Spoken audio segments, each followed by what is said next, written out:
Hello and welcome to the two-man power trip of wrestling. I am your host, JP John Poz. With me today is a former ECW superstar. He's from Dudleyville. He's, of course, known as Chubby Dudley, Mr. Bay Ragni. Welcome to the two-man power trip. How you doing? I am doing phenomenal. And thank you for asking me to be here. Truly freaking honored and excited. Hey, no problem. So what is going on in your world? I know you're kind of getting into the YouTube game, but what's going on in your world? How much time we have? I mean, honestly, like it's pretty crazy. Like this whole YouTube thing started a few months ago, totally out of the blue, and that really kicked things off. And what happened was a friend of mine. I do a show like this. I do the Bay Ragni Show, and for years it was called Totally Driven Radio, where it was just audio. But thanks to that thing called the pandemic, we got graced with StreamYard and Yep. Zoom. So I switched over to doing video style, and I just changed it to the Bay Ragni Show, and I just do interviews that way now. And one of my past guests, who I became very close friends with, a guy by the name of Ray and Belcher, who is a musician. He is doing now. He does a lot of solo acoustic stuff, but he used to play bass for Horror Rocker, Wednesday 13, and he also has a like country Americana band called Early Ray.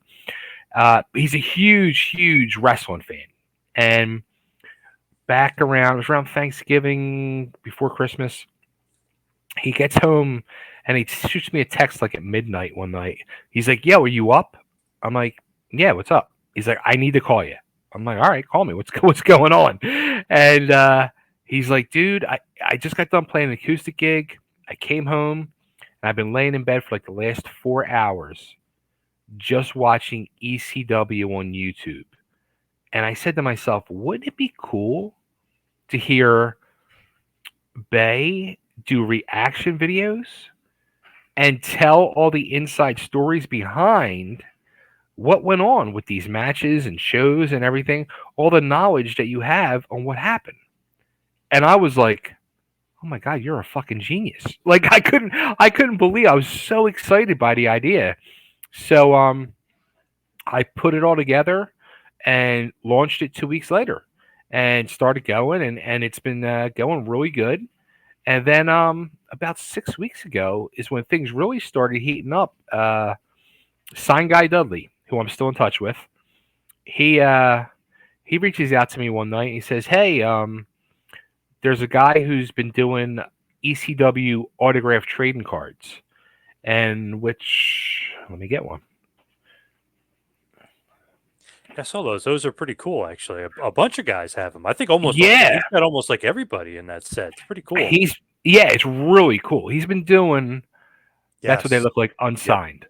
Yep. So he's been reaching out to a lot of the boys and the girls from ECW, as well as other federations as well. But he reached out to me and said, "Hey, he did Sign Guy first, and then Sign Guy reached out and said, 'Hey, would you be interested?'" I'm like, "Absolutely." So we got a deal struck and got the cards. And once I put the cards out on social media, all of a sudden people started hitting me up left and right. I got booked for Comic Cons, I got booked for wrestling conventions, and things are just like opening up now. So I'm going full bore with the whole Chubby Dudley thing and Dudleys, and hopefully we can really push, because the big thing that so many people want to see, and John, come on, tell me you don't want to see this, a Dudley family reunion. Yeah, surprisingly, it hasn't happened before. Has not happened. Weird.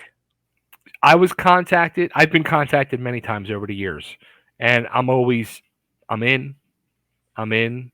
Here's what I need for me to make it happen, and my thing is always met, and then there always becomes some obstructions along the way. There was a wrestling convention back in December. I returned to Extreme, or one of those things that Rob Feinstein did back at the arena, ECW Yeah. arena. Yep. And I started getting messages and like August, September from promoters. I want to do the Dudley reunion. Are you in? Would you be interested? What will it take? I got hit up 5 different times, 5 different promoters. Didn't come together. I know why it didn't come together. It can come together. It's very possible. Just need the right place to make it happen. I'll say that. Right.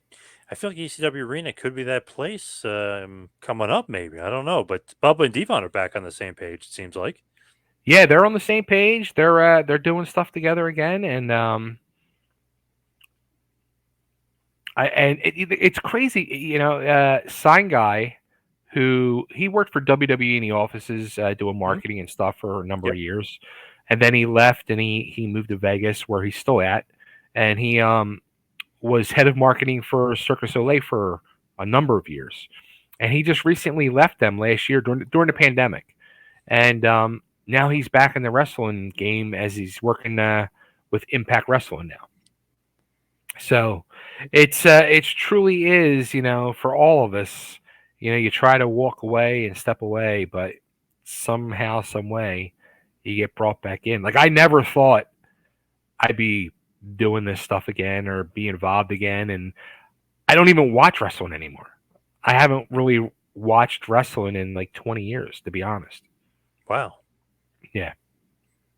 Now you're doing React and Chill. So you've been watching old wrestling all the time. I'm Not watching old not new wrestling. stuff. Yes. Yeah, not new stuff Exactly. at all. Yep. Exactly.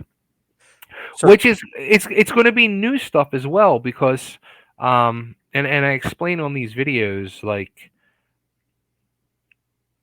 I went through two eras of ECW back in the early Eastern Championship Wrestling days when I was known as Easy Rider when after the Hell Riders, um, and we worked for them before TV. We worked for them very early TV, and when Eddie Gilbert was the booker, and we got let go when Gilbert came in. At that time, as a 23-year-old kid, very very bitter and very salty. So I stopped watching and I mm, never watched it. So I'm literally just starting to get up to the point now of TV history that I never seen. So it's new for me. And then there's so it going to is be like the yeah. yeah, and then there's going to be the era, the same thing. After I left as Chubby Dudley, where I was bitter again and angry, and left, and a lot of that, a good year or two, I did not watch right after I left. So a lot of new stuff will eventually pop up, but I'm excited to see it. So React and Chill obviously is on YouTube to just search that and you find it. Have you Yep. noticed like stuff that you would be like, wow, I don't remember that happening, or do you remember it vividly? So far, where I'm at, I remember it pretty vivid, and the thing that stands out, and I say this in the videos, like the thing I keep saying is we were not ready for prime time. We were not ready for TV. Like so many of us local Philly guys that we were very still green to the business and green in general for wrestling. And next thing you know, we're getting put on TV, and you got guys like Eddie Gilbert with years of experience in the ring and outside the ring, behind the camera, booking, and all this. You got guys like that coming in and taking over the book and doing this. And now at 50, almost 53 years old, I'm seeing through the eyes. I mean, Eddie was in his 30s at the time, but I'm seeing through the eyes of somebody who's been through everything in wrestling. And I'm like, yeah, I understand totally why Eddie got rid of most of us. I guess, when you look back, but not at the time, of course, like you said, you were bitter and pissed. But Very, like, very bitter. Very, yeah, very. I was very hurt, more so because I did a lot of stuff behind the scenes for Tod Gordon. So I took it very personal. was he the one that let you go, or was it specifically Eddie that let you go? It was Eddie. Yeah. He just wanted to bring it his own guy. He didn't like you guys. What was the reason? I don't think it was that he didn't like us. Just we weren't good enough. We just we, Hmm. you know, he. I think he saw that he could bring guys in a lot better The bottom line is, it wasn't about, the Hell Riders or, you know, any of the other guys. It was about ECW. It was about the product, the brand, the business. And for a long term at that time in 1993, where I'm out of wrestling school less than a year, I was not right to be on TV. I wasn't right for business. So I get it. Was Todd always your boss when you first got there? Was he the man in charge, basically? So I went to school at the Tri-State Wrestling Alliance School, which was the precursor to ECW, and I was supposed to debut in, was it February of '92? And yeah, I think it was February '92, and he closed up it was February '92. He closed up January of '92. Joe Goodhart, and from day one, I was involved. There was, when Joel Goodhart made that announcement that day on his wrestling radio show, AM radio show, there was a meeting called that day, and we all met that evening at the Springfield ice skating rink outside of Philadelphia, where Bob Artiste was. He managed the rink, and Bob Artiste was also one of the backers of the TWA, the ring announcer of ECW, and Yeah. also one of the backers of the original ECW. So all the boys met there, and that's where we were told, Joel's gone, Joel quit, Joel's goodbye, Todd's taking over. It's going to be a whole new thing. We're changing it. It's now going to be called ECW. It's going to stay kind of the same, but some changes are going to be made, and we'll be in touch with the first show. Did you think like, oh damn, like this stinks, or you think like, oh, this is a great opportunity? Now we got Eastern Championship Wrestling. I honestly, I was scared because I hadn't debuted yet. I had an amazing relationship with Joe Goodhart. Joe Goodhart was like a father to me and really took me under his wing. And I ended up remaining in contact with Joel even after he went into hiding. I found them. And I started promoting shows a couple years later, and I would go to Joel for advice on things. And I was very scared because I didn't know Todd. I didn't know if Todd would give me a chance, if Todd would want me. And it took about 2 months, but we got a tryout match at I have to look this up. I forget what the organization was, the charity organization. Tod Gordon was the vice president of. I wonder if he still is. I don't know if it was like a cerebral palsy, or I forget what it was, but he would do a show at the camp. They literally had like a camp for these kids with special needs, and he would do a show every summer. They had a kind of like a gymnasium, and that's where the Hell Riders had their tryout match. It was us against Stevie Richards and the Delaware Dynamo, and we had a tryout match, and Todd said, "You're in," and took it from there. Did you guys think like, okay, we're in for good, or like this is great, or were you still like, man, I still need to go to wrestling school? I don't know if I'm ready. Like, what did you think? um, yes and yes. I thought I was in for good. I really thought at that point, I mean, ECW was still very new, but I instantly saw, like, from September, or I should say August of '90, was my first TWA show.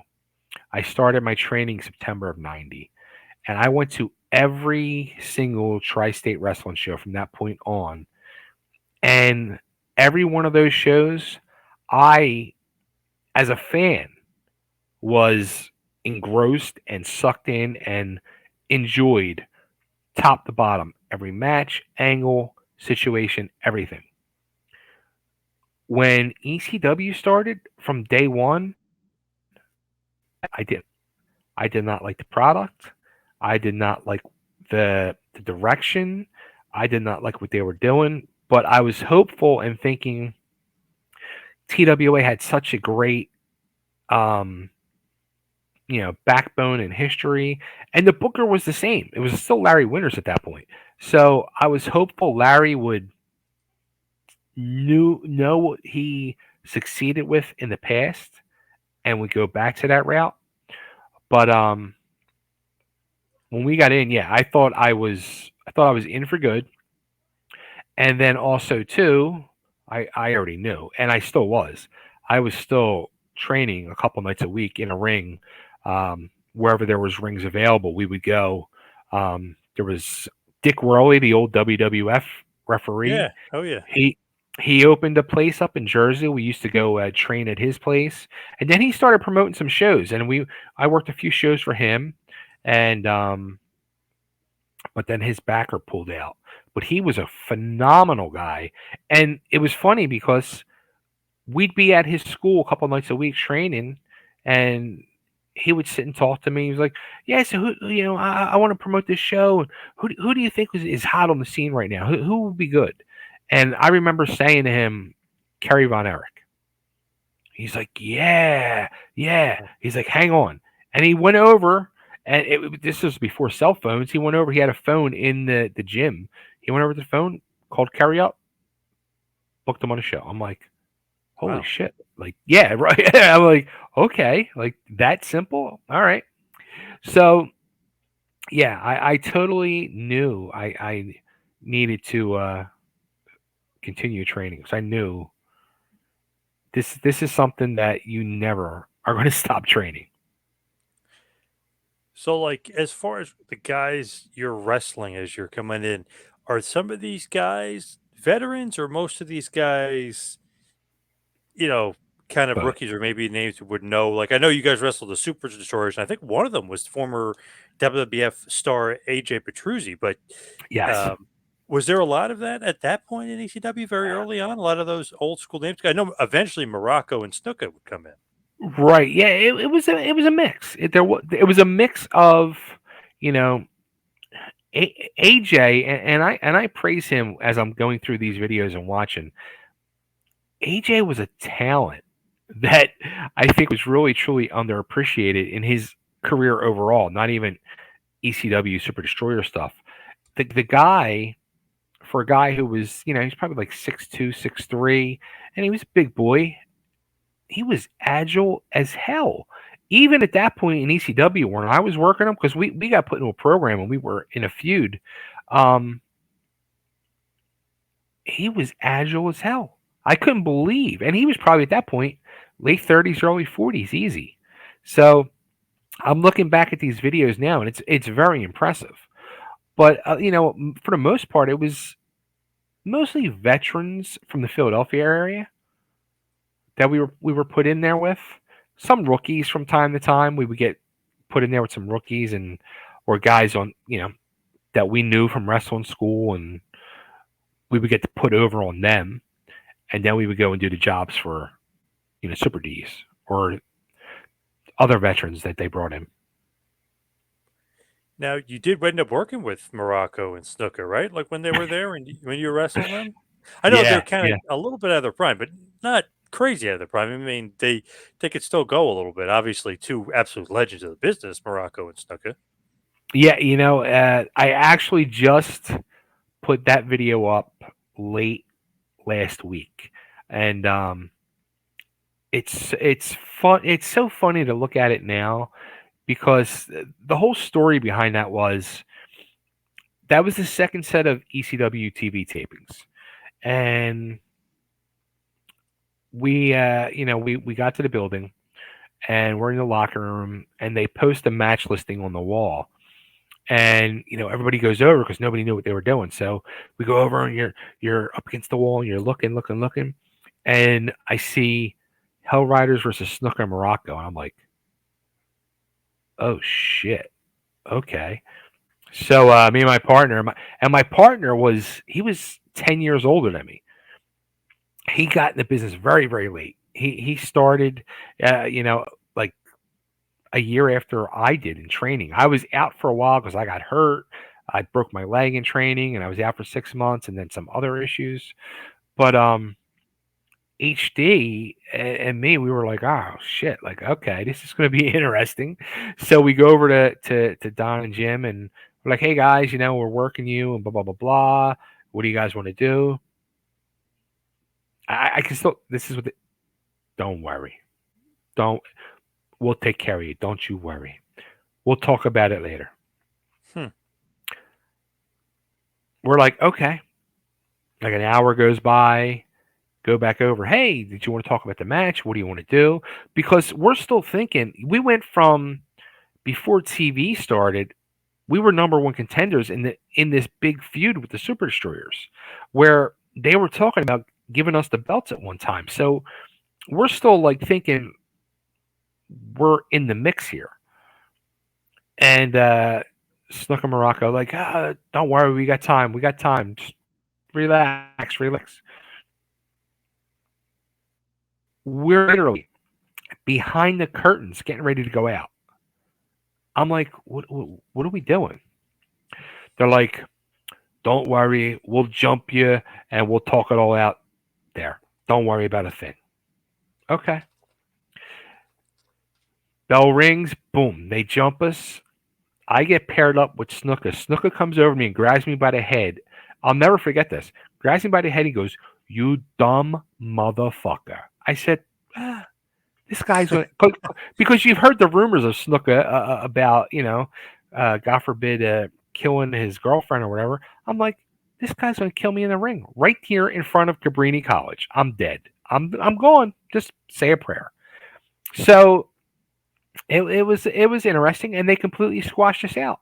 And I noticed as I was doing the video the other day, at the very end of the video, I'm walking by ringside, and I remembered it.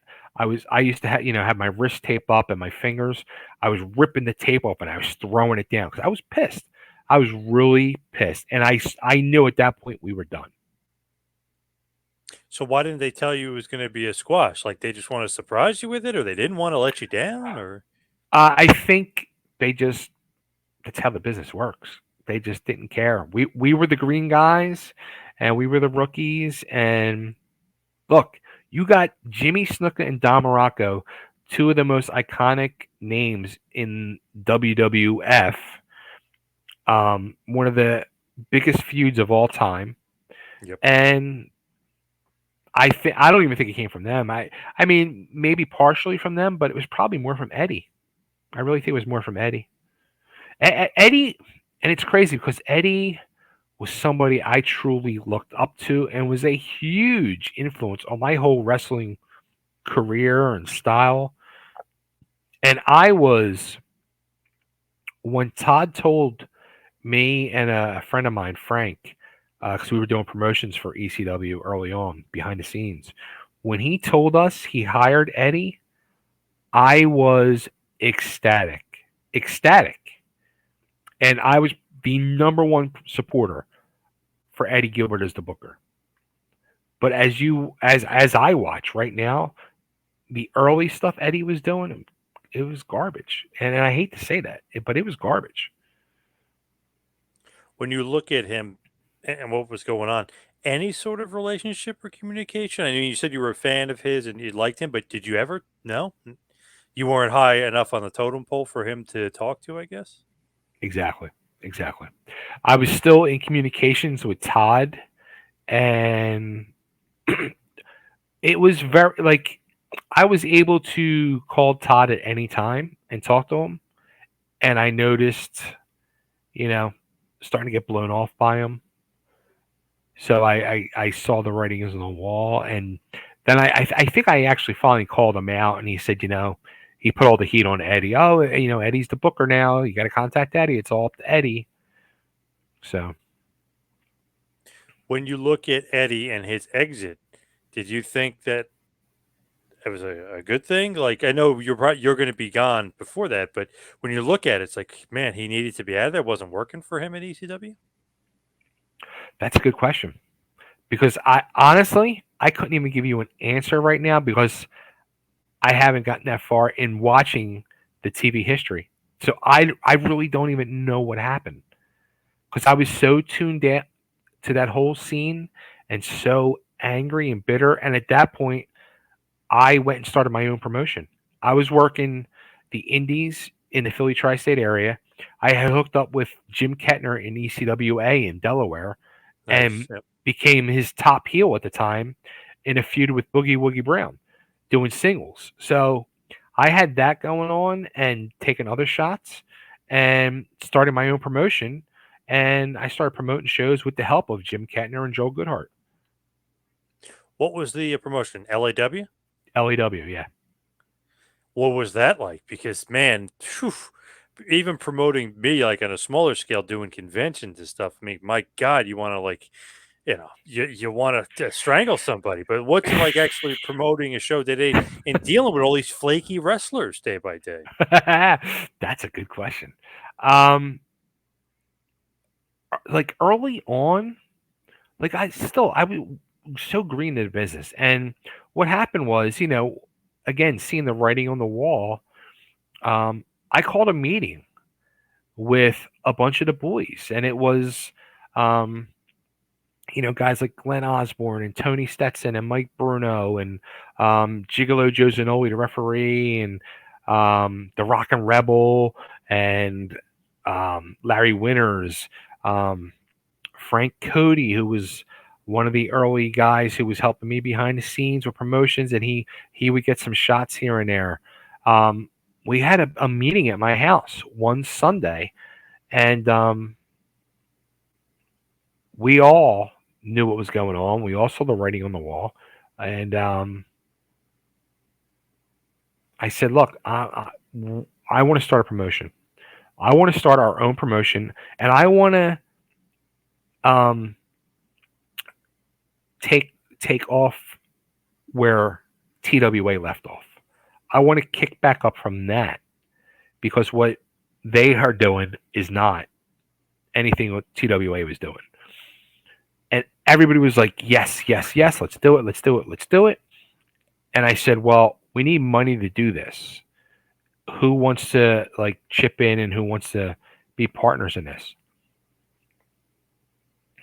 The only ones that would be partners was Frank Cody and a friend of Frank's, Lucky Larry Reed, who was an older guy at that point. He was in his mid to late 40s, and he actually had a shot back in like late 70s, early 80s for some tryouts with WWF as a manager, and he couldn't. His wife didn't want him to do it.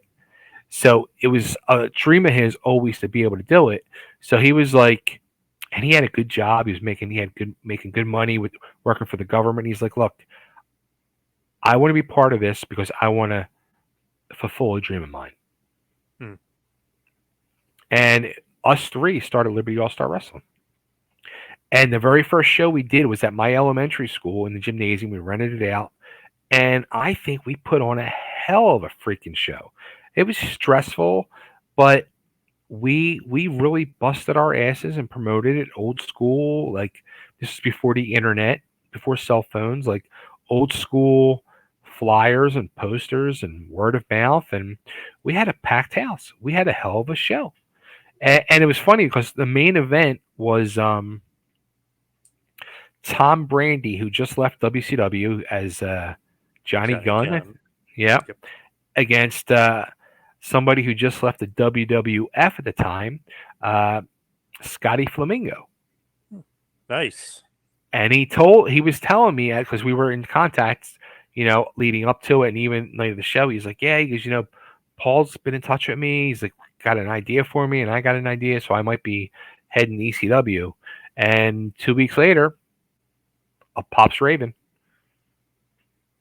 That's pretty, I don't know, amazing to think like, okay, I was kind of a rookie or a greenhorn, whatever. Then I leave, Eddie Gilbert gets rid of me, but I'm going to start my own promotion. But I'm going to bring in some cool guys from WCW and WWF, and then we're going to have a match together. It's almost like making not dream matches, but like matches that would be cool of guys. Let's say if today, like if two guys got released, one from AEW and one from WWF, people are interested because they were, in the big time. So I mean, that's pretty cool.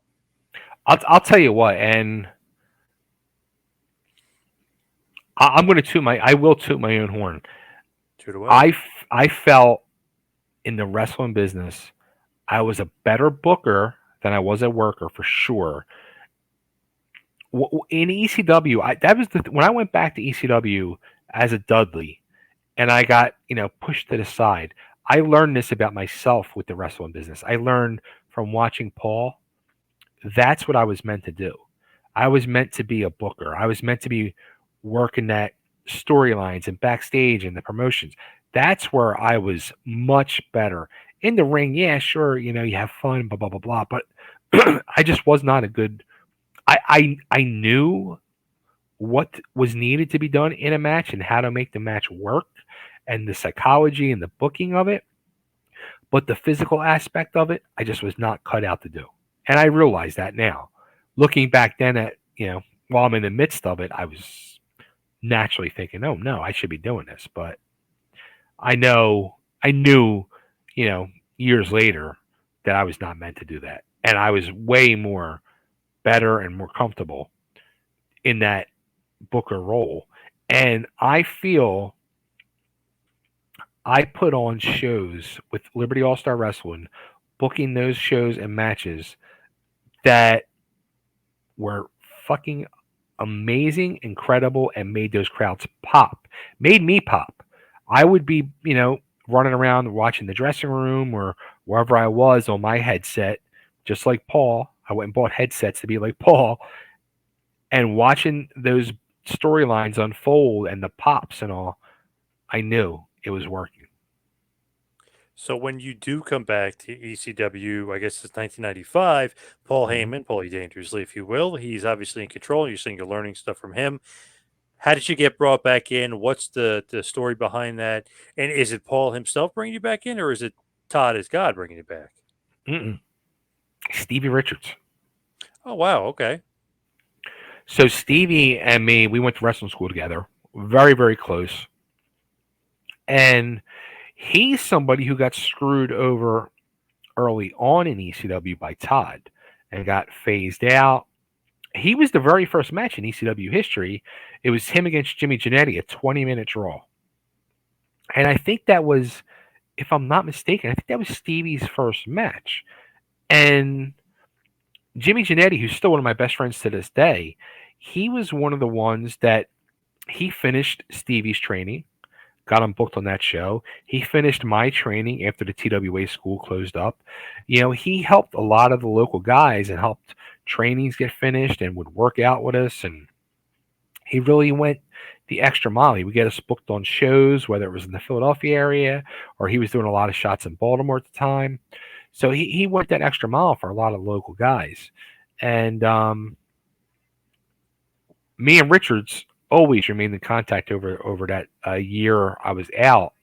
And when he got brought back in doing the Stevie Richards gimmick, we were in touch. And that was why I actually started watching the TV again. He had told me about it. He's like, I want you to watch it. He's like, there's something going on here. I want you to watch it. I was like, all right. So I started watching and I was like, oh shit, this is good. This is really good.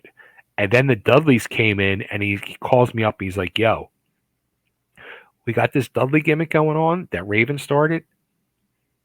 You're a Dudley. You're meant to be a Dudley. You have to come in. I want to get you back in. I want you to come meet Paul. It's like, I saw them and I remember seeing them and said to myself, I'm a fucking Dudley. Like, I need to be in with these guys. And I went and met Stevie down at the Philly Marriott after ECW one night, and the airport Marriott, and we were in the lobby talking, and Paul came walking by, and Stevie's like, "Yo, Paul," and he calls Paul over, and Paul, before Stevie even says anything, Paul takes a look at me and goes, "Oh my God, another fucking Dudley." And Steve's like, "Yeah, this is who I was telling you about. This is my buddy Bay." He goes, "Do you have a tie dye?" I said, "No." He's like, "Get a tie dye. What do you think your gimmick should be?" And I always, always, always wanted to do like a gorgeous Jimmy Garvin gimmick. I loved gorgeous Jimmy Garvin's gimmick. So I was like, I want to be beautiful Bay, or I wanted to be Studley Dudley. He's like, get the fuck no, not not happening. Not going to work. I said, I don't know. What do you think? He's like, Chubby Dudley. I said, okay. He's like, buy a tie dye. Come next week. Bring food. I said, okay. So I came next week and I had my tie dye and I brought food and was put out at ringside, walking around eating. And the first match and Dances with Dudley started the same night I did, and our first match was against the Steiners. And I was at ringside, and all I kept saying to myself the whole time was, "Please don't let me take a Frankensteiner. Please don't let me have to take a Frankensteiner." That's awesome, though. What a debut! You and Yeah, Dances at the same time. What a yeah. debut with the Steiners. Did you think like, okay, this is kind of funny, or did you think it was like, okay, this is kind of stupid? I'm chubby and I'm eating food at ringside. What did you think about the gimmick? That's a good question. I thought it could be very funny.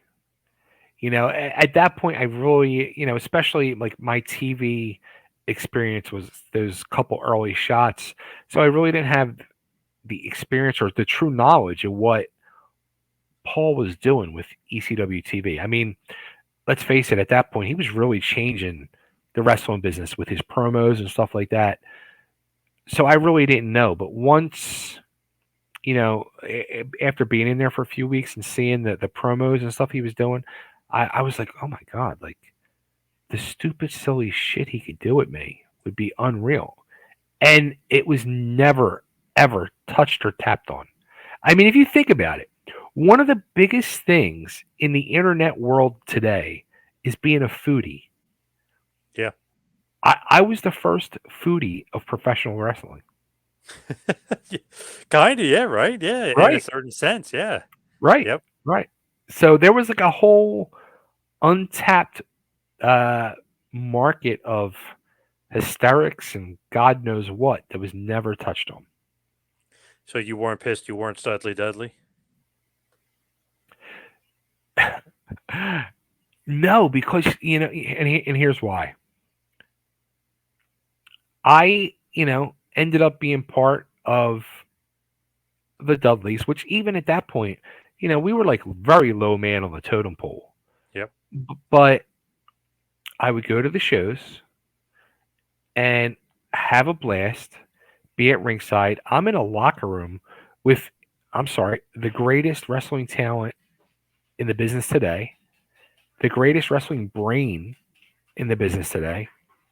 And I'm doing these shows to this action packed crowd. And then we're going back to the hotel afterwards. And I'm living like a fucking rock star and being treated like a king. Like everything and anything I wanted is at my disposal. So I was like, this is freaking great.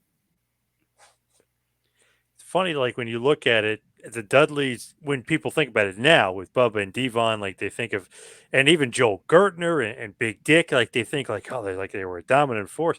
But like when it was you and Dance with Dudley, Sign Guy Dudley, then eventually Bubba, you're like you said, low on the totem pole, kind of jokey. You're doing the Mhm. comedy thing with the food.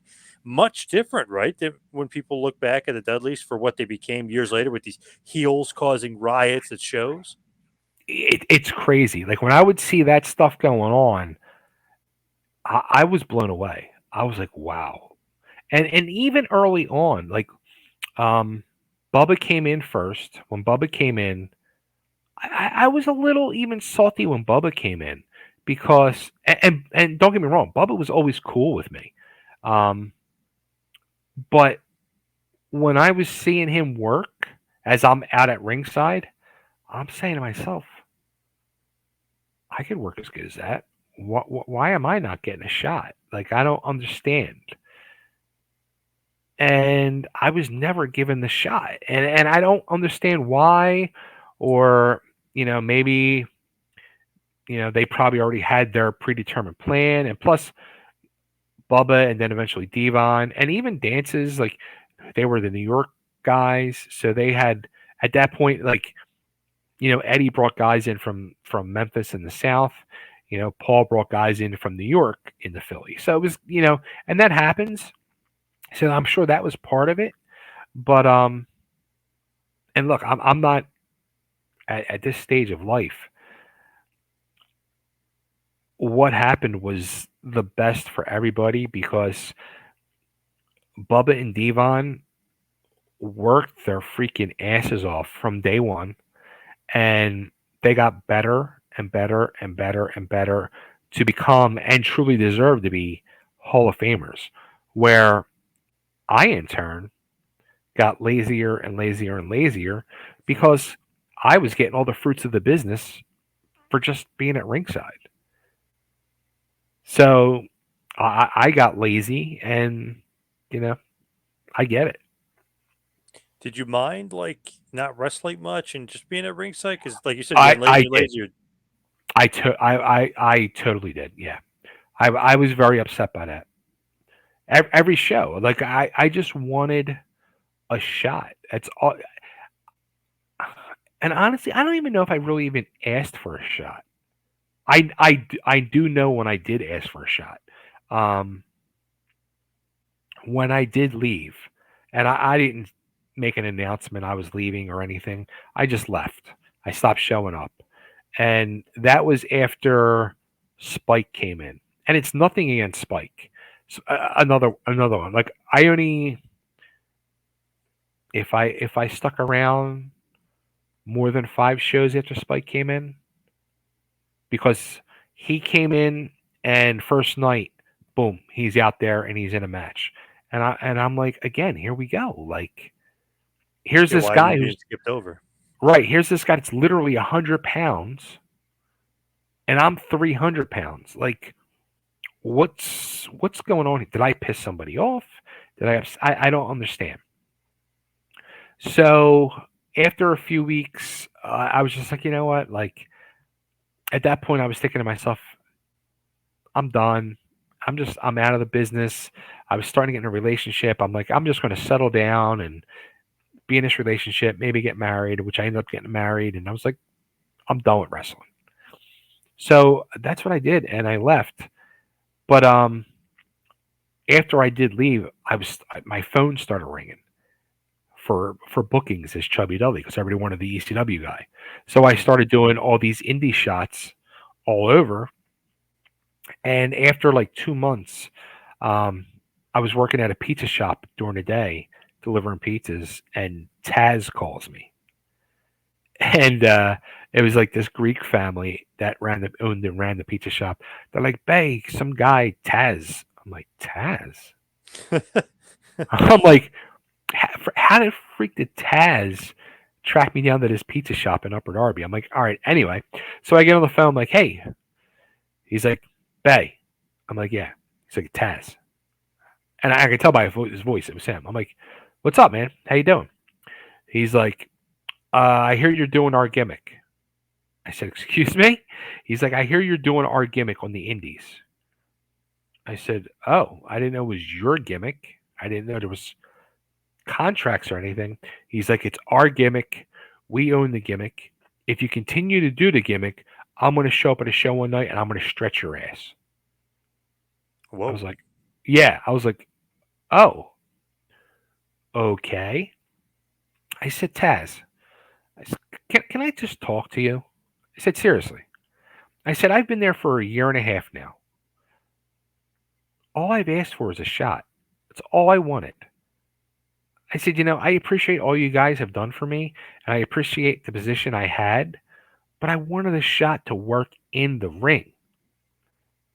I said, you've brought all these other brothers in. You never gave me a shot. That's all I asked for. He's like, well, you blew it. You left, and you're not going to get a shot. So if you're going to continue doing it on the indies, I will come find you. I said, all right. We left it at that. and I stopped doing the gimmick. Did you think he was really going to come find you and stretch you?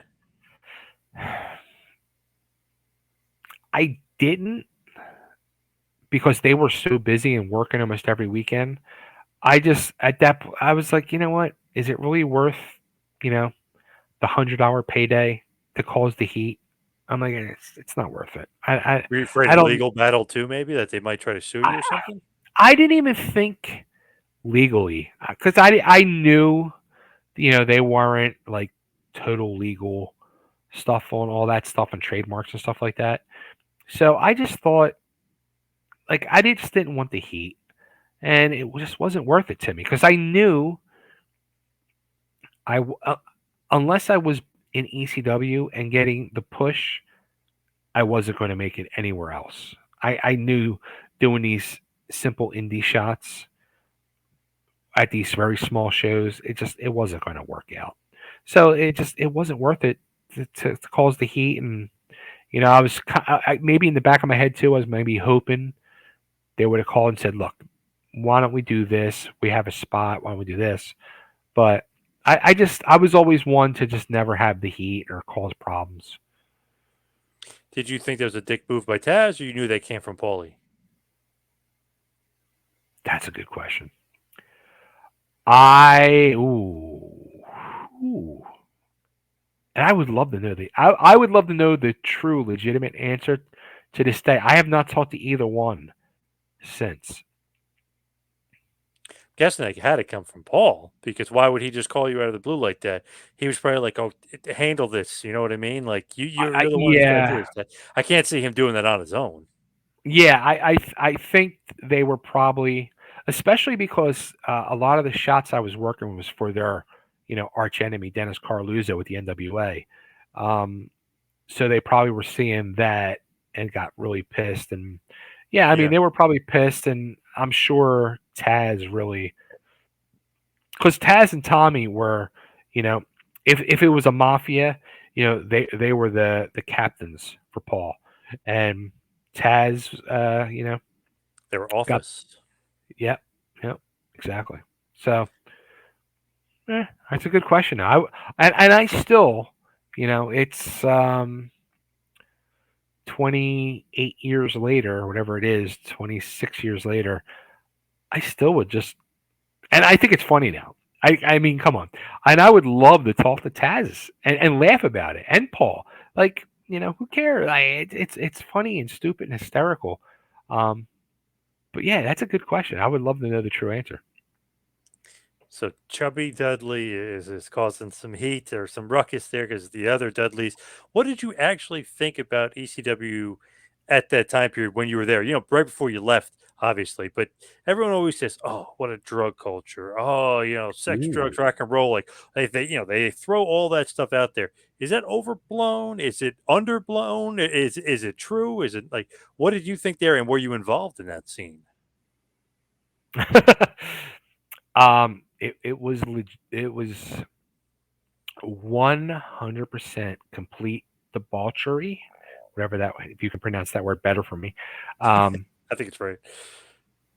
It was complete sex, drugs, and rock and roll. I mean, I I was never a drug person. I was always a drinker. But a lot of the boys were mixed up in drugs, and um, we would go and do the shows, and some of the guys were even partying backstage at the shows.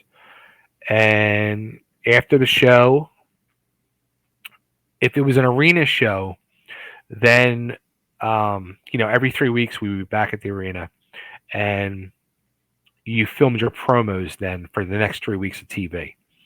So you were told whether you were told to stay at the arena or back at the hotel to film your promos, because they had a room that they filmed a lot of the promos in. Um, I don't care. This is verbatim. This is quote unquote. And if Paul wants to argue me this, I don't care. I'm telling you, from straight from Paul's mouth. I don't care what you drink or do. when it comes time to do a promo, you better be on, or you will be gone. Wow. Okay. So, and there was many nights that we would get done an arena show, and by the time we would leave the arena by midnight, then you start filming your promos. There was many times we didn't end up filming promos till 6, 7 o'clock in the morning, and we're up all night freaking partying. So obviously, you might not be the right frame of mind Yeah, when it's promo time, right, exactly, which could be good exactly, or bad depending on the right. character or the guy. And a lot of the guys are and were mixed up in drugs, and a lot of drugs. There was, a lot of the fans. The fans were very contributing and a hospital to the workers. And I mean, again, low person on the totem pole, I would go back to the infamous Travel Lodge after those arena shows and supplied with all the booze I wanted, drugs if I wanted, which I was not a drug person, and sex. I would.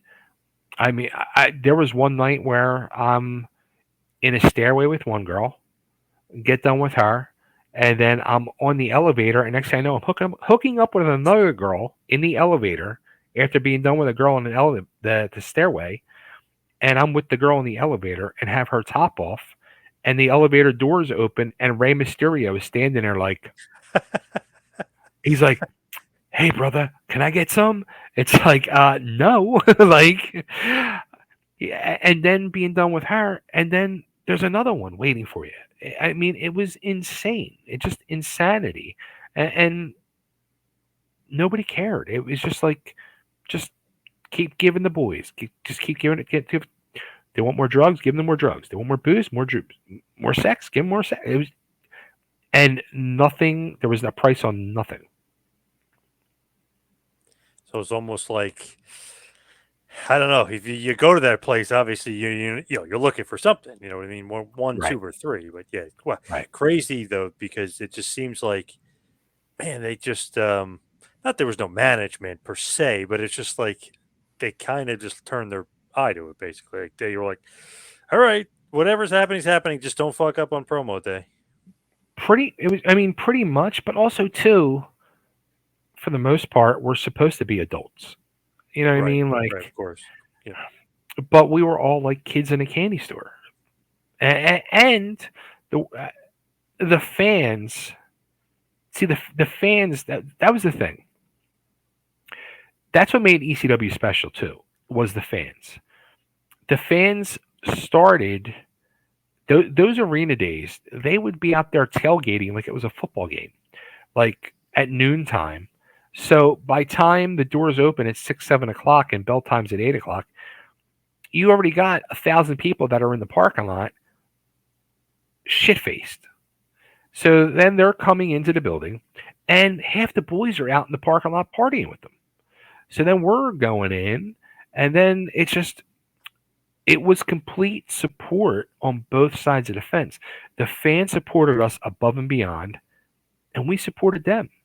It was that truly made ECW work. I think that's a huge part of it. Besides, the amazing booking and storylines. If it wasn't for the fans on the other side of the guardrail that made it special, and it made that perfect mixture in that ECW arena. I mean, I'm sorry, but that building at that time in the mid to late '90s was absolute magic. You walk into that building now, it's not the same building. Like they redid it, they made it bigger, they made it nicer, they cleaned it. It's lost so much, but it lost everything once ECW was done. A dozen other promotions tried coming in there and taking it over and doing what ECW did, but you can't repeat what ECW did.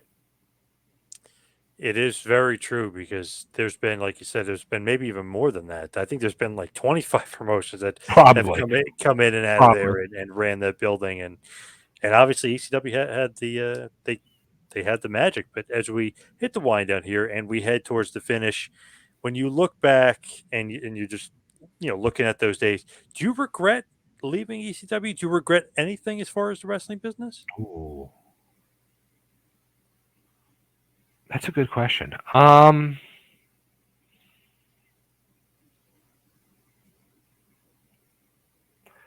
I think as far as leaving ECW,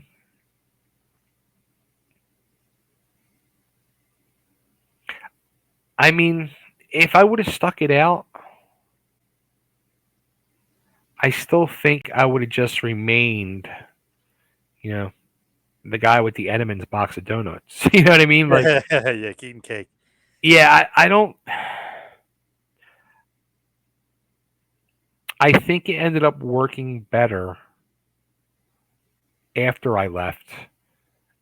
And Sign Guy, who was a guy with no wrestling experience, who learned and became so smart to the business, Hey, and Sam the Cat, hey. and became so smart to the business and added so much. I mean, you got to figure this way. He added so much to the Dudleys that when the Dudleys left, Paul Heyman gave Lou his gimmick. So that speaks volumes right there. Um, and even Joel Gertner. I think Joel Gertner is the greatest talent never exposed. That guy was a true talent who needed to go further, and he probably was just too much for WWE to really let loose and do what he could do. But that guy, I love Joel, and I still, if I need a little laugh and a little pick me up, I'll find Joel Gertner promos on YouTube and just sit and laugh Yeah. my ass off. The gift of gab for sure. Absolutely. So as far as right now, React and Chill, give us one last big push for the YouTube channel and where everybody can find it. All right. So yeah, just go on YouTube and it's Chubby Dudley official. React and chill with Chubby Dudley. Every 3 days is a brand new episode, and I'm literally doing a match by match reaction history to ECW TV, and I'm only the next episode drops this week in like 2 days, 3 days, um, and I'm only on episode 5 of TV history. So we have a long freaking way to go. Um, so yeah, just do that. I have a Chubby Dudley official page on Facebook. You can find me there, or just look for Bay Ragni. I'm all over social media, Instagram, Twitter, etc. And the cards, where's the cards? Cards are available. You can just shoot me a DM on any of the social medias or email me at chubbydudleyecw@gmail.com, and they're $15 each autographed, and that includes your shipping. Nice, nice. That's awesome. Those cards. I mean, that's cool. I saw a bunch of the other guys. Even I don't know, with the where you could sign it is cool. You know what I mean? Just the way he set Yeah, up the card. Yeah, it's very, very well done. I'm waiting to hear.